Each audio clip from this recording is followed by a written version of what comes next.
Bom dia, então vamos lá, né? Dando continuidade à parte de agronegócios. Então, do ponto de vista conceitual, é uma definição que traz uma perspectiva mais sistêmica, né? De olhar o todo, não olhar só um elo. Uma coisa não elimina a necessidade da outra. Nós temos que estudar bem as fazendas, estudar bem as agroindústrias, estudar bem cada elo independentemente, mas à medida que a gente perde essa conexão, a gente perde a compreensão muito importante de como que as coisas se dão. Erros, né, nessa conexão podem gerar perdas para o consumidor, perdas para todos os elos.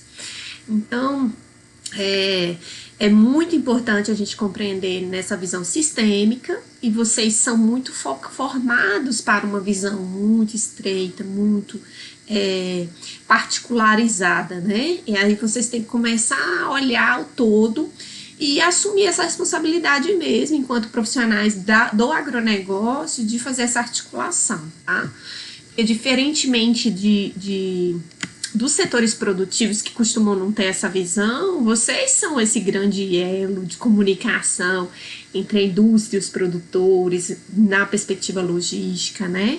Então, a gente tem essa denominação antes da porteira e depois da porteira, porque o ponto central é a fazenda. Então, tudo que está antes da fazenda, eu fico invertida na câmera, né? Antes, eu vou fazer o contrário aqui. O que está a montante antes da fazenda é agronegócio. Muitas vezes vocês definem agronegócio como tudo que tem da fazenda até o consumidor final. Já perdeu uma parte. Porque para a fazenda produzir, ela precisa de muito insumo hoje. É isso que define, né? Não é isso que caracteriza essa expressão agronegócio, essa dependência da indústria antes da porteira e depois da porteira. Quando a fazenda, a propriedade rural, ela é estritamente autônoma ou muito autônoma, ela sai dessa categoria, porque ela não interage fortemente com os outros elos da cadeia. Então, a atividade antes da porteira, dentro da porteira, a própria propriedade rural, e depois da porteira, tá? Então, visto dessa forma, a gente envolve muitos setores: suprimento, a produção agropecuária, produção na fazenda, transformação, acondicionamento, armazenamento, distribuição e consumo, serviços complementares com publicidade, pesquisa, logística, enfim. Muitas e muitas coisas estão envolvidas aí. Então, como eu já tratei, o marco conceitual, ele vem da escola de Harvard. Eles começaram essa pesquisa em 57, publicaram em 68. Então, tem muitas denominações, Agribusiness, Commodity System Approach, CSA, né? Vocês vão ver essa denominação. Outras denominações eu vou tratar na disciplina como sinônimo, porque há uma mistura muito grande dos conceitos, e meu doutoramento foi em agronegócios.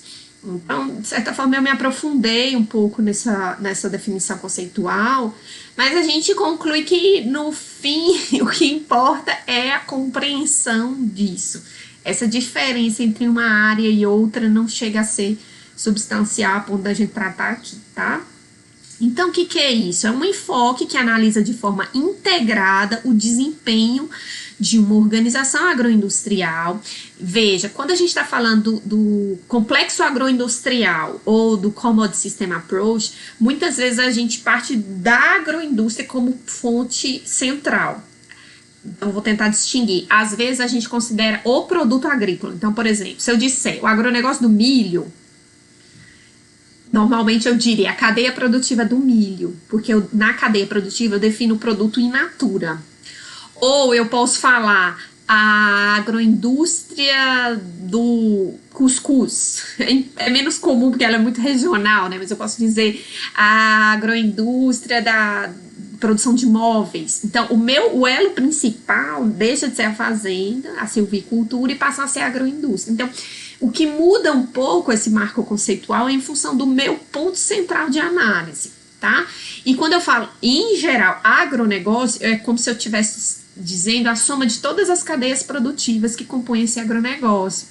Mas é muito comum também você ouvir falar o agronegócio da laranja, o agronegócio da cana-de-açúcar. Então, veja, depende muito da maneira como você expressa esse aspecto que você quer denominar, tá? Então, nesse caso aqui, pode ser uma organização agroindustrial. Eu escolho uma agroindústria para estudar, que compreende as atividades antes, durante e depois da porteira da fazenda, tá?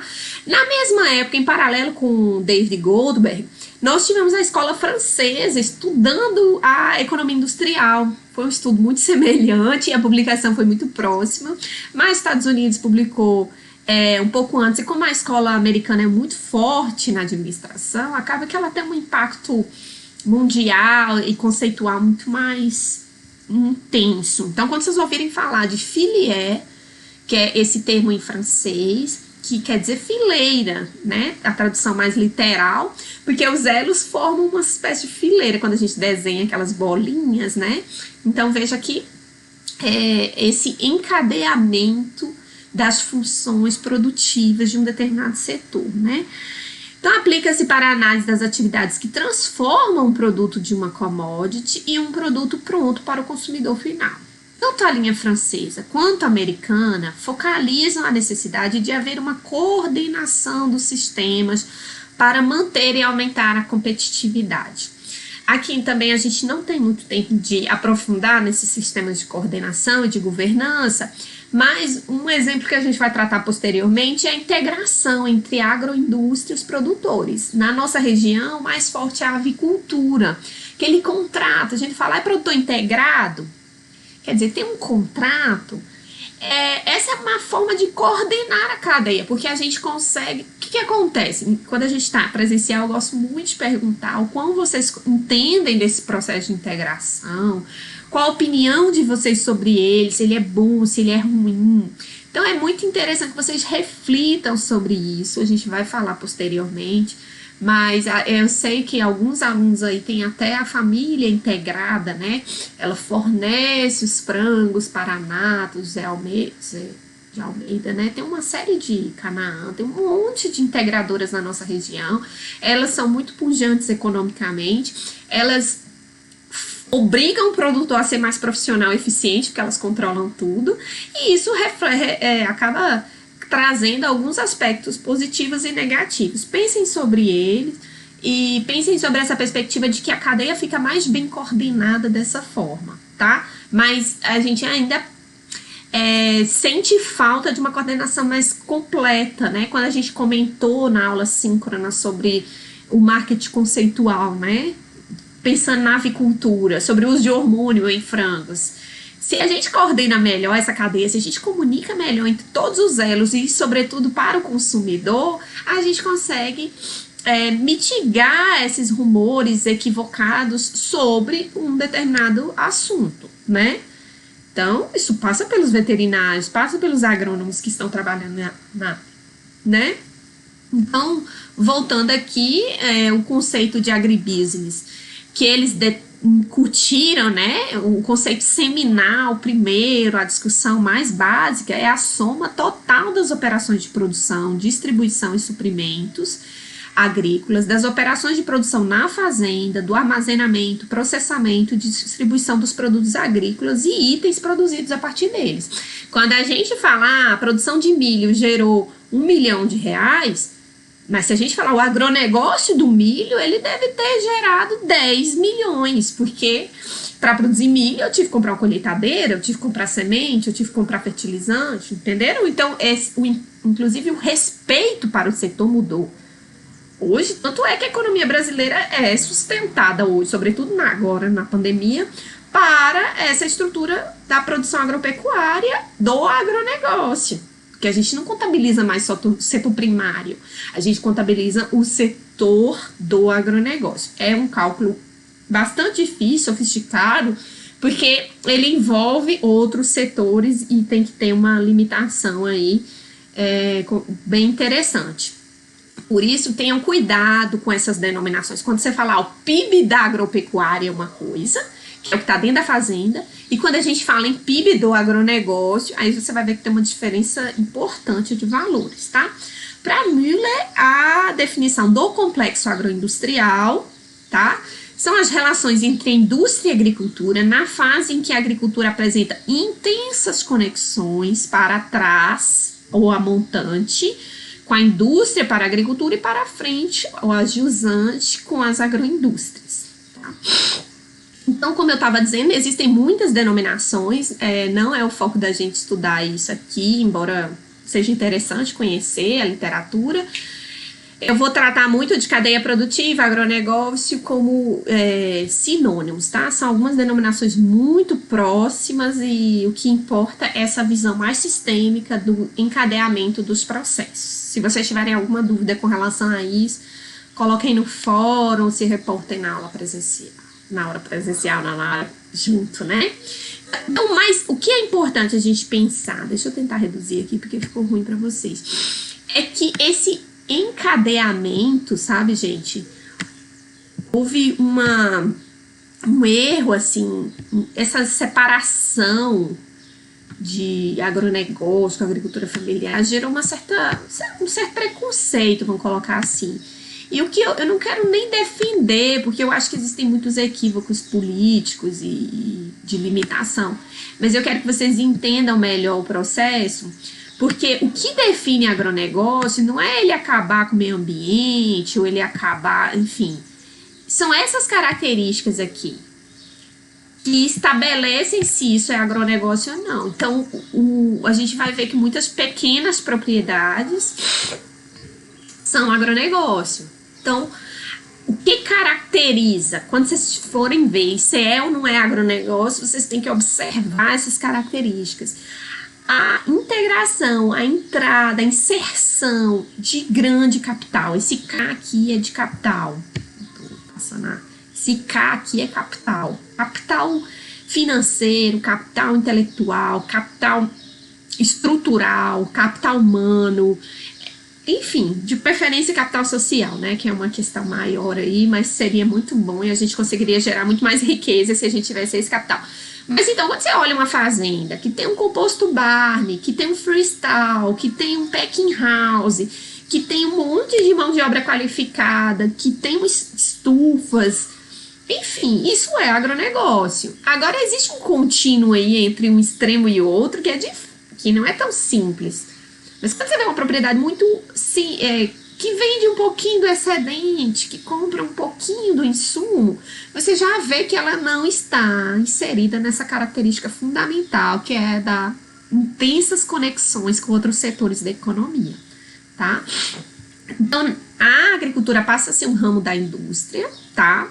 A formação de sociedades anônimas, eu até sugiro, quem tiver Netflix tem aquele explicando, né? Eu comentei com algumas turmas, tem um episódio sobre sociedades anônimas, ele é 15 minutinhos, é bem interessante porque ele explica assim, vou abrir o capital são as crianças ensinando por que eu abriria capital para uma venda de limonadas. É bem legal.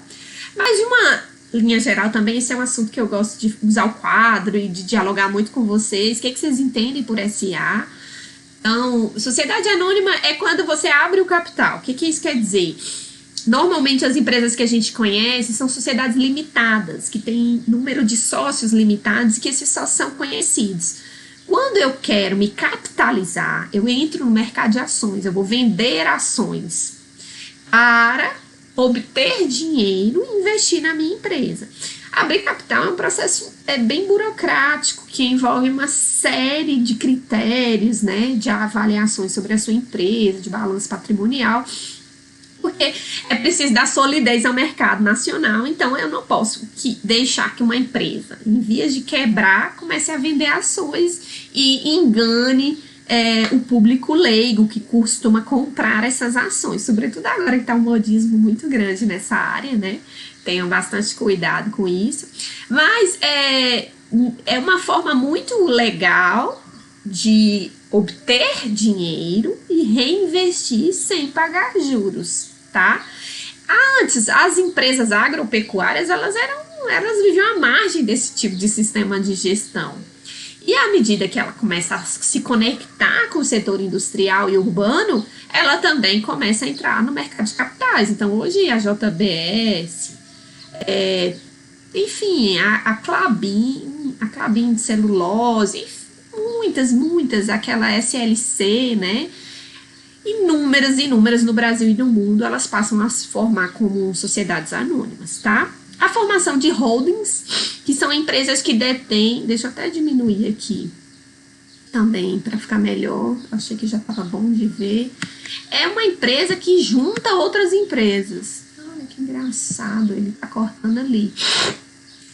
A gente vê muita holding no setor, por exemplo, de automóveis, porque eu consigo criar subsidiárias que vão sustentar. A gente tem muito holding familiar. Se não me engano, a Rancho Alegre se configurou numa holding agora. Então, por exemplo, eu tenho ali uma empresa que, sei lá, é uma venda de produtos, a outra faz os alimentos, a outra trabalha com reprodução, a outra trabalha com não sei o que, mas está todo mundo ligado a um ponto central. Eu sou uma montadora de carro, aí tem um setor meu Deus, tô perdendo muito memória, de pneu, aquela coisa, como é que chama? Borracha. Aí depois eu tenho um de estofado, um de parafuso, que vai sustentar essa subsidiária. Isso no Brasil também se tornou muito forte com o começo da grande produção no Centro-Oeste. Então, à medida que... Porque, gente, antes o Centro-Oeste era tido como terra improdutiva, tinha solos muito ácidos. Então, à medida que a pesquisa conseguiu corrigir isso, a gente consegue levar a produção de grãos intensamente para aquela região. A produção de grãos atrai a pecuária, porque a alimentação animal fica mais barata e tal. Então a gente tem uma parte de pastagens, mas muito produção intensiva também, ou semi-intensiva. E aí a gente começa a trazer os abatedouros. Então, veja, eu consigo cumprir meio que a cadeia produtiva ali. Então, o agronegócio no Centro-Oeste é muito pujante. A gente tem feiras agrícolas com inovação de ponta, tanto a mecanização como nanotecnologia, inovação em vários aspectos. E, além disso, eu tenho o fechamento, né, até a finalização do produto. Então, essa é a formação de holdings. E controla uma série de outras operações para controlar a cadeia produtiva. Uma outra estrutura muito comum que vocês desconhecem, mas que está no nosso entorno, são joint ventures. As joint ventures são...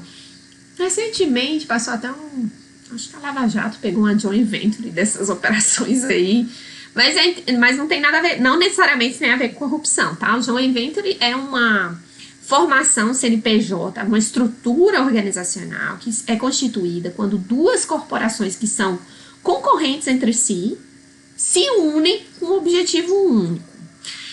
E aí eu chamo a atenção que até grandes competidoras cooperam entre si, eventualmente é interessante. Então, essa visão de que competição é exclusão, eu não converso com o meu concorrente, isso é um equívoco. Às vezes, se aliar ao concorrente para algum aspecto pontual pode ser interessante. Se não me engano, a DPA, né, que a gente chama a Nestlé daqui, ela era, eu não sei se mudou agora, porque ela estava em vias de até ser vendida, mas era uma joint venture com aquela australiana, eu não me recordo o nome exato, mas tinha aquela maior laticínio do mundo com a Nestlé. Então, elas queriam fazer uma operação no Brasil, em Pernambuco, e constituíram um joint venture especificamente para isso. Antes da Perdigão e a Sadia se fundirem e se transformarem na Brasil Foods, elas eram grandes concorrentes, acho que vocês se recordam ainda, né? A Sadia e a Perdigão brigavam fortemente, mas elas criaram uma joint venture na época, alguns anos atrás, para entrar no mercado russo. Vou imaginar, você está querendo exportar carne para a Rússia. E a operação para fazer isso é muito cara. Você vai ter que estudar como é que os russos comem carne. É doce, é salgada, é de manhã, é de noite, é frita, é cozida. A gente vai ver esse planejamento estratégico, né? Tem que chacoalhar vocês para vocês perceberem que o mundo é muito mais do que essa bolha que a gente vive.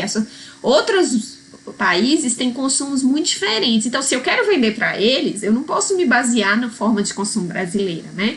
Então, eu preciso mandar alguém para estudar o mercado, estudar o público russo. Eu preciso de alguém que conheça a legislação russa, eu preciso de alguém que fale russo e fale português. Eu preciso de um advogado que estude as leis e as exigências legais para essa transação.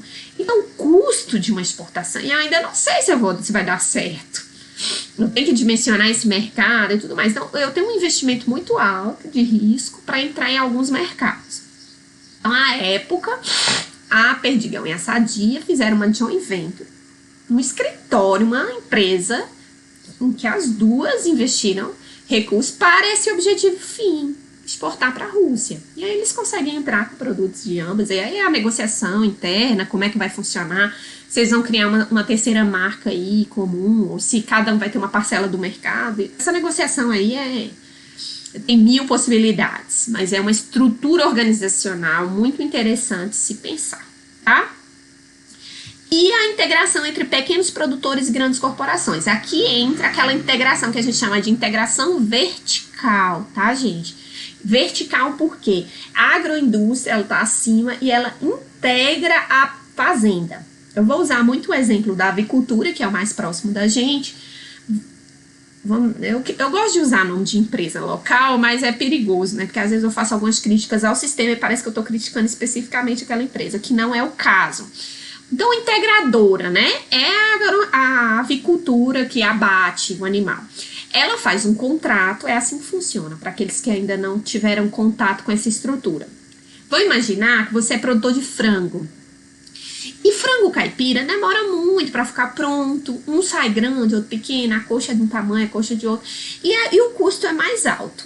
Se eu quero fazer uma produção massificada, ter como é que chama aquele negócio? Um galpão, né?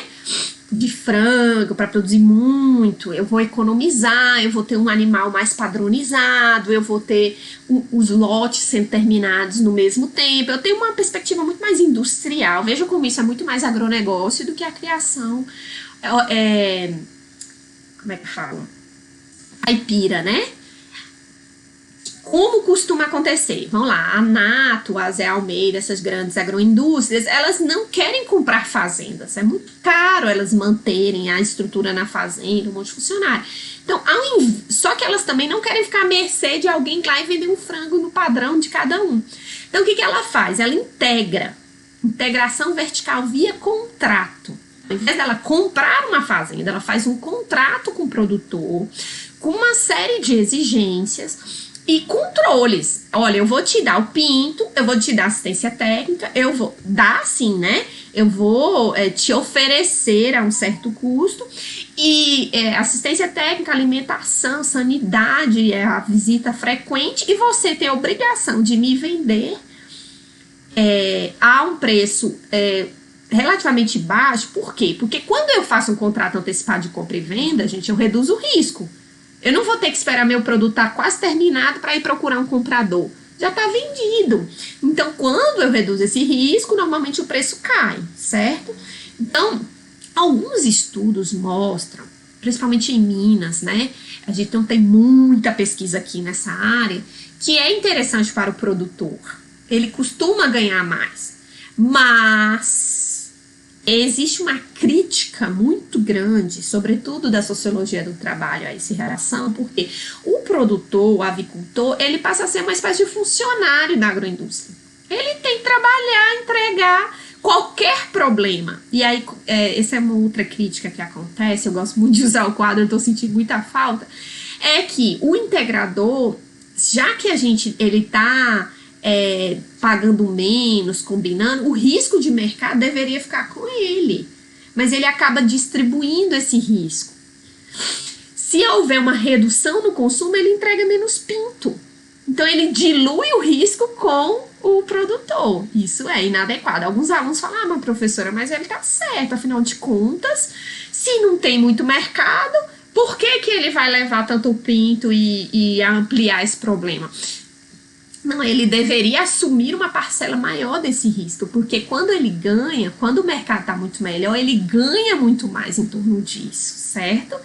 Ele consegue mexer muito mais. Um outro elemento também é que o galpão é muito caro, a construção desse galpão, em torno de 500 mil.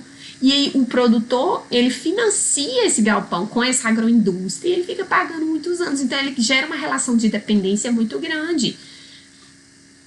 Enfim, aí, por exemplo, existem riscos aí que a gente chama de efeito carona, né?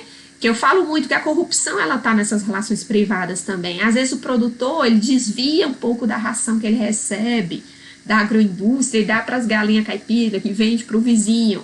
A agroindústria, então, tem que controlar muito isso. Se ele está usando mais, se está acabando, ele está tendo um desvio. Então, ela sabe exatamente alguma perda.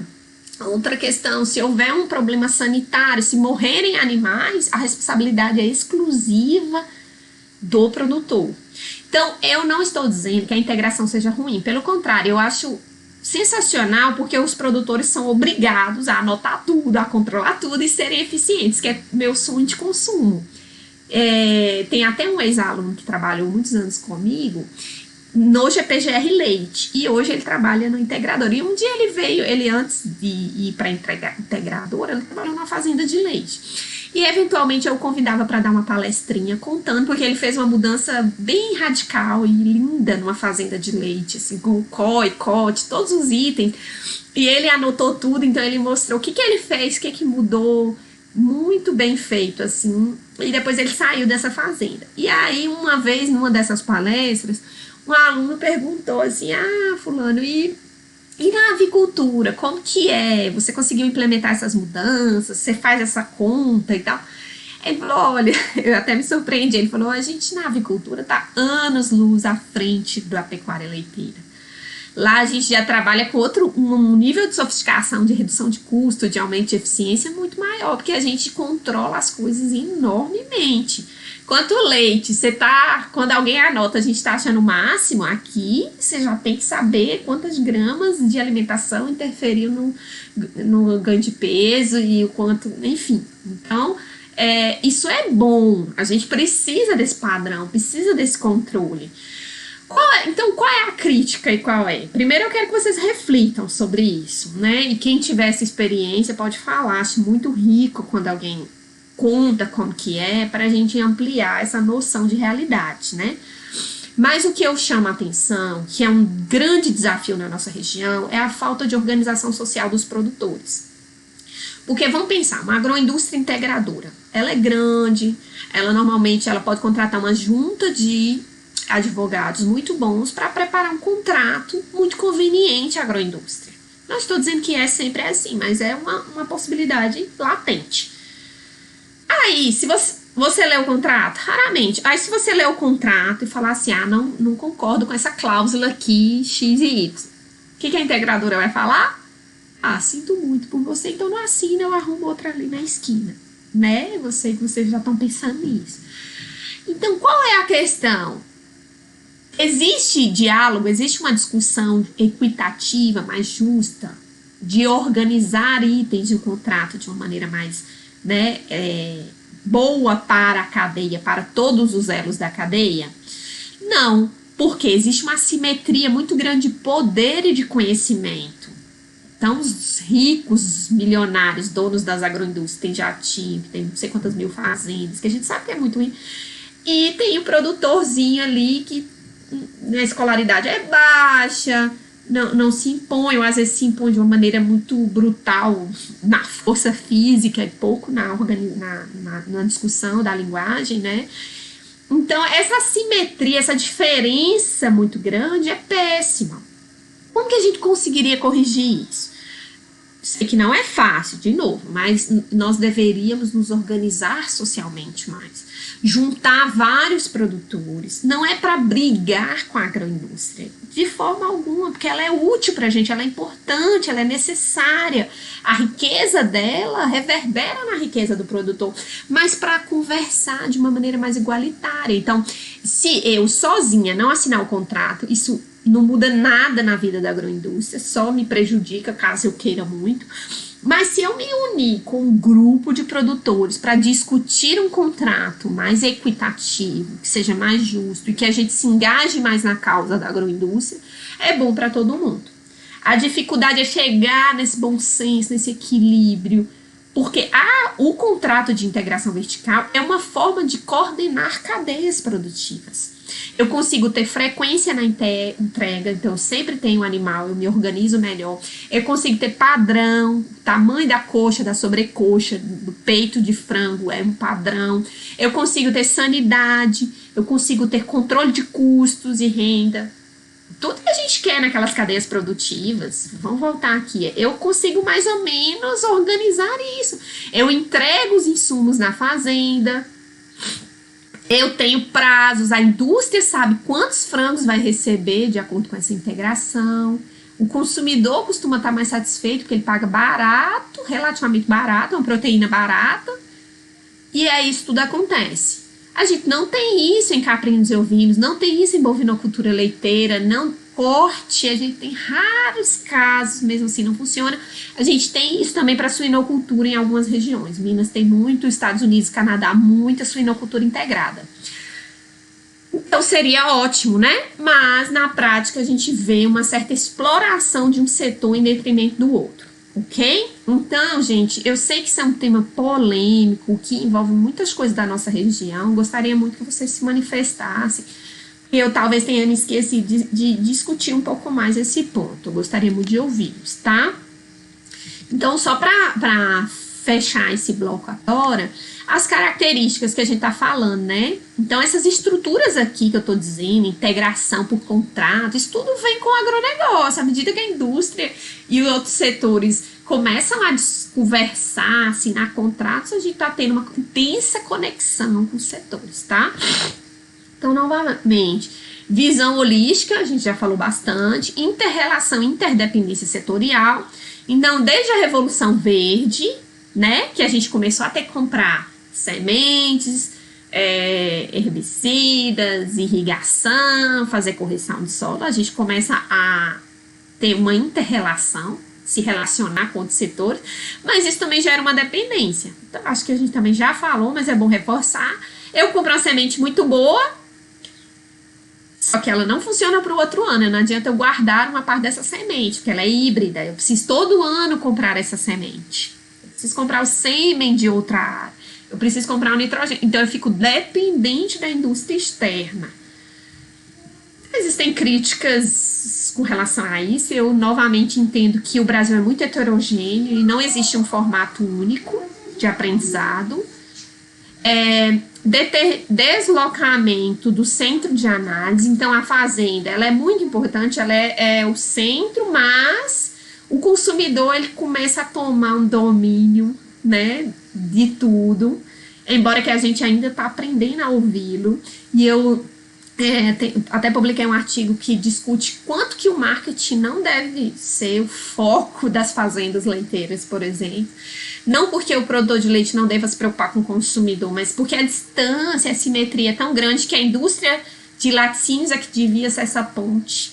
Mas o consumidor é rei, salvo uma série de ressalvas, mas assim, se a gente desconsiderar esse consumidor, e aí eu pergunto, como que está o consumo de feijão ao longo dos últimos anos? Como está o consumo de lácteos? A gente tem tido modismos e tendências alimentares muito diferentes, novos, que vem surgindo. O quanto isso vai impactar? Então, negligenciar o consumidor, que é o nosso centro de análise, pode ser um tiro no pé. A gente vai ver em planejamento estratégico que o consumidor precisa ser ouvido, precisa ser observado. E aí entra o Big Data também, esses grandes algoritmos que a gente vê. A indústria urbana e de inovação, ela sabe o que a gente pensa mais que a gente mesmo. E o nosso produtor? Se ele continuar assim, disperso, sem observar nada, ele vai perdendo dinheiro. Essa é a questão, tá? Insumos pós-modernos, então a gente tem biotecnologia, nanotecnologia, agricultura de precisão, pecuária de precisão. A gente precisa se inteirar mais, vocês, esses desafios de inovação que às vezes eu comento, que eu venho participando, tem tanta coisa bacana acontecendo, tanta inovação boa, e que às vezes pode economizar a mão de obra, economizar insumos, otimizar processos, e se a gente estiver fora, a gente começa a concorrer com quem já usa isso e já está conseguindo ganhos e preços abaixo do que a gente consegue ter custo, né? Comunicação, de novo, comunicação é tudo, precisamos nos comunicar melhor. internamente nas organizações e entre os elos. A gente precisa ser mais claro, falar melhor. Por isso que vocês precisam aprender a se comunicar em reunião, apresentar seminário, expressar o que vocês pensam, ler. É fundamental, porque vocês vão ser esse elo de comunicação entre o produtor e outros setores. E a comunicação é o desafio do século. A gente fala uma coisa, a pessoa entende outra. Então a gente tem que falar 1000 vezes, a gente tem que repensar qual a expressão que a gente vai usar, como é o formato dessa comunicação. Não é só falar. Às vezes a comunicação ela é por uma imagem, vai ser reunião, vai ser online, vai ser um fórum, vai ser um... Quem é que gosta de reunião? Quem são os empresários aqui na nossa região que participam de reunião para discutir questões sociais? É uma coisa assustadora. O nosso empresariado não se envolve. Essa é a minha experiência, posso estar errada, alguns setores podem funcionar um pouco melhor. Mas como que a gente vai corrigir isso? Então, comunicação não é só isso, falar, escrever. É fazer as pessoas ouvirem. Como que eu vou conseguir isso? É fazer as pessoas refletirem sobre isso. É fazer as pessoas mudarem de atitude. Aí, meus queridos, eu entrego a batata quente para vocês. Que aí eu só tô dizendo que isso é fundamental, é urgente, é latente. Precisamos criar essa relação de comunicação plena, não é essa comunicação... Tipo, às vezes acontece sala de aula, né? Eu finjo que estou ensinando, vocês fingem que estão entendendo e aí a gente finge que tá tudo bem. Na vida real, quando você sai da faculdade, isso já não funciona mais. Tem que acontecer. Como? Aí vocês vão descobrir, a gente tem algumas dicas, eu vou falando ao longo da disciplina, mas essa sensibilidade, essa empatia de se colocar no lugar do outro, de saber o que mobiliza o afeto do outro, porque nós ouvimos o que nos interessa. A gente vai ver muito em marketing. A atenção seletiva, a gente seleciona, a gente faz uma seleção inconsciente do que nos dá atenção baseado em interesse. Então a gente tem que começar a pegar num ponto, ser inteligente nesse aspecto, ouvir para depois chegar nessa transformação. Mas é fundamental. A comunicação com o consumidor também, e do consumidor para com o setor produtivo também. A gente precisa conseguir trazer essa informação. Enfim. E aí, mais uma característica é essa racionalidade empresarial. A gente é menos romântico, mais aquela visão idílica da fazenda. Que lindo, o bezerrinho, a plantinha nascendo. Legal, o consumidor às vezes tem essa visão, mas... o produtor, ele está cada dia mais com uma visão racional, empresarial. Então, eu ainda convivo com muito produtor que fala, essa vaca aqui eu não vendo não, fulana vai morrer aqui porque ela é minha amiga e tal. Mas isso está perdendo espaço. A gente tem hoje que fazer conta e que decidir racionalmente as coisas, porque senão a gente pode ser excluído do mercado empresarial, tá? Então, a gente fecha aqui em características para depois continuar. Um abraço.